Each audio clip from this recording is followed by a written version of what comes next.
Hello everyone, welcome back to my channel. आज इस video में हम डोर्सल स्पाइन का एक्सरे पूरा पढ़ने वाले हैं। इसमें क्या anatomy, indication, contraindication, patient preparation, positioning, centering और एक्सपोजर फैक्टर को हम पूरा डिटेल में पढ़ेंगे। ठीक है।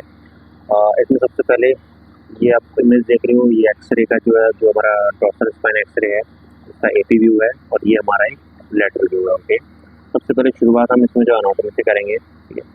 एनाटॉमी में हम जो है सबसे पहले थोड़ा सा इसका ओवरव्यू ले लेते हैं। एनाटॉमी में क्या क्या होता है इसकी में, जिसमें कि हम जो है डोर्सल स्पाइन को हम थोरेसिक स्पाइन भी बोलते हैं।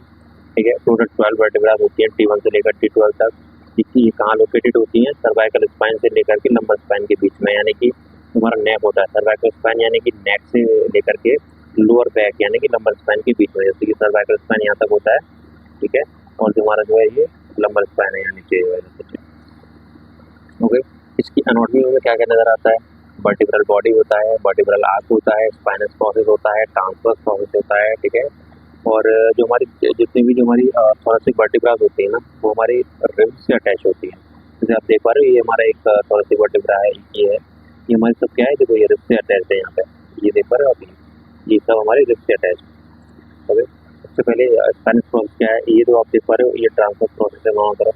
ठीक है, ये स्पाइनस प्रोसेस है, ये हमारा बॉडी है। ठीक है, ये हमारा वर्टिब्रल फोरामेन है, यानी कि जो हमारी स्पाइनल कॉर्ड से निकलती है वो हमारी इसी के थ्रू करके निकलती है। ओके, इसमें भी आगे बढ़ते हैं। ये भी आप देख सकते हो, है ना, इसमें जो है सर्वाइकल स्पाइन है, थोरेसिक है, लंबर है, डायग्राम है, कॉर्डेक्स है पूरा। ठीक है, इसमें आप एक बार देख सकते हो, मैंने जो पीछे आपको बताया वही चीज़ है इसमें। ठीक है, अभी इसकी जो है एक्सरे का ओवरव्यू कर लेते हैं। इसमें एक्सरे में क्या क्या दिखता है। ठीक है, ये आप जो देख पा रहे हो, ये सब रिब्स है टोटल जो है, ये T3 है हमारा, ये T12 है, ये सब रिब्स है हमारी। ठीक है, इसमें जो ये हमारा इंटरवर्टिब्रल डिस्क में ये थोड़ा ब्लैक ब्लैक कलर का नजर आ रहा है। ये जो आप दिख रहा है, ये हमारी जो वर्टिब्रा का बॉडी है। ओके, इसमें जो अभी देख पा रहे हो, ये बिल्कुल सेंटर में दिख रहा है छोटा छोटा आपको, ये हमारा जो है स्पाइनस प्रोसेस है। और साइड में जो आपको दिख रहा होगा ना, साइड में, ये साइड में दिख रहा होगा, ये हमारा ट्रांसफर प्रोसेस है। तो जो मैंने पीछे आपको दिखाया था, यही एक्सरे के रूम में आपको नजर आ रहा होगा। ठीक है, इसकी इंडिकेशन की बात कर लेते हैं। अभी इंडिकेशन में क्या क्या होता है इसमें, मतलब हम जो एक्सरे कब कब कराते हैं ना, डॉक्टर कब कब इस एक्सरे को लिखते हैं। इसमें बैक पेन हो रहा हो, कोई ट्रॉमा यानी कोई इंजरी वगैरह हो, कोई जो फ्रैक्चर हो गया हो, और जो हमारा स्पाइन टीबी हो, यानी कि जो हमारी जिसे हम पॉट डिजीज बोलते हैं। ये आप इमेज देख पा रहे हो, ये वाला, ये जो है हमारा क्या है, ये पॉट डिजीज है, यानी कि इसे हम स्पाइन टीबी बोलते हैं, स्पाइन ट्यूबरक्लोसिस भी बोलते हैं। स्पाइन ट्यूबरक्लोसिस ये वाली जो मुझे यही होता है। ओके, इसमें जो है स्कॉलिसिस हो जाए, स्कॉलिसिस यानी कि जो हमारा एब्नॉर्मल कर्वेचर हो जाता है स्पाइन का, ये जो आपने देखी हो, ये देखो स्पाइन हमारी स्ट्रेट होनी चाहिए थी, बट इसमें जो थोड़ा सा कर्व आ गया, यही हमारा स्कॉलिसिस कहलाता है। डिजनरेटिव चेंजेस है हो गई, यानी कि कोई ऑस्टियोआर्थराइटिस वगैरह है, डिस्क स्पेस का जो कम हो जाना, वो हमारे डिजनरेटिव चेंजेस है, यानी कि जो हमारा समय के साथ हो जाते हैं। ठीक है, स्पाइनल ट्यूमर्स हो गया, यानी कि मेटास्टेसिस हो गया, इन्फेक्शन वर्टिब्रा यानी कि ऑस्टियोमाइलिस हो गया, evolution of congenital spine abnormalities, यानी कि बाय बर्थ जो हमारी एब्नॉर्मलिटीज हो जाती है ना, तो जन्म से हमारी एब्नॉर्मलिटीज होती हैं, उनको हम कॉन्जेनिटल स्पाइन एब्नॉर्मलिटीज बोलते हैं। फॉलोअप केस है कोई, है ना, मतलब पोस्ट सर्जरी के बाद, यानी सर्जरी होने के बाद फॉलोअप के लिए कोई पेशेंट आया है, तो हम डॉक्टर्स को स्पाइन एक्सरे दे देते हैं। कॉन्ट्राइंडिकेशन में बात कर लेते हैं। कॉन्ट्राइंडिकेशन में प्रेगनेंसी मेन है, फीमेल पेशेंट है, 50 साल से कम एज है, तो हमें LM पूछना है। LM पूछने के बाद अगर 1 महीने के अंदर उसके पीरियड्स आए हुए हैं तो हम जो एक्सरे कर सकते हैं। अगर 1 महीने से ज़्यादा हो चुका है पीरियड्स को आए हुए, तो हमें नहीं करना है। अगर पेशेंट प्रेगनेंट है तो हमें नहीं करना है, उसके लिए हमें अलग से फॉर्म भरना होता है, जो है पूरे कंसर्न लेना होता है, प्यूनिटी फॉर्म आता है, वो करना होता है। ठीक है, और उसके अलावा जो है पूरा पेशेंट को कवर करना होता है। अगर फीमेल पेशेंट है और वो प्रेगनेंट है, उसका जो पूरा जो हमारा एब्डोमेन एरिया होता है ना, बेसिकली जो एरिया हमें एक्सपोज नहीं करना, जिसकी ज़रूरत नहीं है, वो हमें कवर करना होता है। ठीक है, अनकोऑपरेटिव पेशेंट है, खड़ा नहीं हो सकता है ना, तो फिर अच्छे से खड़ा नहीं हो सकता, बिल्कुल जा रहा है, तो फिर करने में दिक्कत होगी, फालतू का एक्सपोजर लगेगा, तो हमें नहीं करना है ना। सेरेब्रल ट्रॉमा यानी बहुत ज़्यादा चोट लगी हुई है, मतलब बहुत ज़्यादा इंजरी या फ्रैक्चर वगैरह है, तो फिर हमें नहीं करना है। तो पेशेंट अनकॉम्फर्टेबल करा ही नहीं पाएगा, तो फिर नहीं कर पाएंगे। उसके लिए अलग से जो है, जैसे ही डॉक्टर अगर जैसे बोलेगा वैसे हम करेंगे। और लैक ऑफ मेडिकल नेसेसिटी है, यानी कि ज़रूरत नहीं है एक्सरे की, तो हमें एक्सरे बिल्कुल भी नहीं करना है, कि फालतू का पेशेंट को हमें एक्सपोजर बिल्कुल भी नहीं देना है। ठीक है, पेशेंट प्रिपरेशन एक बार देख लेते हैं। प्रिपरेशन में क्या है, सबसे पहले जो है पेशेंट को जो एक्सप्लेन करना है क्या करने वाले हैं, ठीक है। उसके बाद जो मेटलिक आइटम वगैरह हैं, कुछ पहना हुआ कपड़े है उसमें कुछ मेटल वगैरह है वो रिमूव कराना है, तो चेंज कराने हैं, हॉस्पिटल गाउन वगैरह पहनवाना है।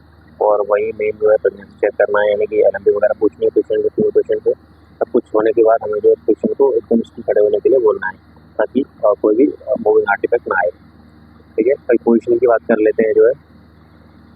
पोजिशनिंग में ये एपी पोजिशनिंग है, ठीक है। ये जो आपके पास सबसे पहले एपी पोजिशनिंग के पोजिशनिंग के लिए क्या करना है, पेशेंट को जो है या तो खड़े कराना है या फिर लेटाना है, ठीक है।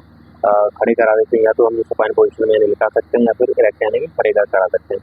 खड़े कराने के बाद जो हमें जो है उसके एकदम सेंटर में यानी कि T7 फॉरेंसिक जो हमारा T7 है उससे हमें सेंटरिंग करनी है, यानी कि T7 नॉर्मली हम कैसे देखेंगे, पर अगर अंदाज से अगर देखा जाए तो जो हमारा एंड ऑफ द स्कैपुला है चेस्ट थोड़ा सा ऊपर अगर हम सेंटरिंग करेंगे तो हमारा जो वो T7 के ही आसपास होगा, ठीक है। वहाँ सेंटरिंग करके हम जो है एक्सपोज करेंगे, ठीक है। इसमें क्या है, हमारी वर्टिकल बॉडी और इंटरवर्टिकल स्पीसीज वगैरह क्लियर नजर आते हैं, ठीक है। ये आप जो देख पा रहे हो T7 का एरिया करीब लगभग अप्रोक्सीमेटली, तो इसमें जो सेंटरिंग करके एक्सपोज कर देना है।